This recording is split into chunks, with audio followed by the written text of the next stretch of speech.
Very good morning, dear students. So yesterday we completed answered the following questions. So I have given 4 questions and their answers, which files sent you by attachment. So that fifth questions of that this exercise C, and after that we will complete that exercise D. So the D exercise, in that question you have to think and answer that. So the question number 5, how did the court jester bring the moon for the princess? कि जो दरबार का विदूषक था उसने princess के लिए moon कैसे वो लेकर आया. तो इसका आंसर इस तरह से होगा, the court jester made a tiny golden moon just a little smaller than the thumbnail of the Princess Leonor with help of royal goldsmith.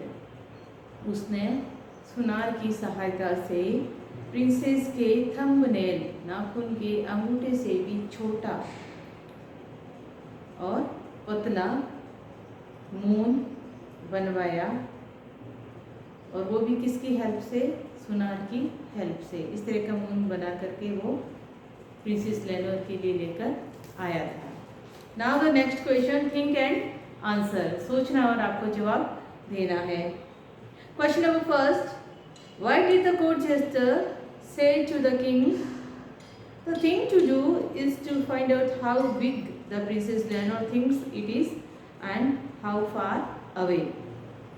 कि कोर्ट जेस्टर ने ऐसे किंग से, राजा से ऐसा क्यों कहा कि द थिंग टू डू, हमें क्या करना है कि सबसे पहले फाइंड आउट करना है कि how big the princess Lenore thinks it is and how far away, कि मून कितना दूर है और लेनोर इसके बारे में किस तरह से सोचती है, लेनोर के माइंड में किस तरह से है कि ये मून की साइज कितनी है और ये कितना दूर है. तो इसका आंसर है because the court jester wanted to find out the size, materials and distance of the moon according to the Princess Leonor, so that he could make one artificial moon for her.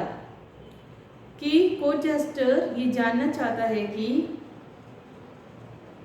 वो जानना चाहते थे कि princess किस तरह से इसके बारे में सोच रही है, और वो ये भी जानना चाहता था कि प्रिंसेस के अकॉर्डिंग उसकी साइज और मून का वो मटेरियल्स क्या बताती है. तो उसने गोल्ड बताया था, तो उसका मटेरियल और डिस्टेंस, मून का जो डिस्टेंस है वो कितना है प्रिंसेस के अकॉर्डिंग, वो कोर्ट जेस्टर ये चीज़ ये जानना चाहता था, ताकि वो एक कृत्रिम जो आर्टिफिशियल मून है वो प्रिंसेस लेनोर के लिए बना सके.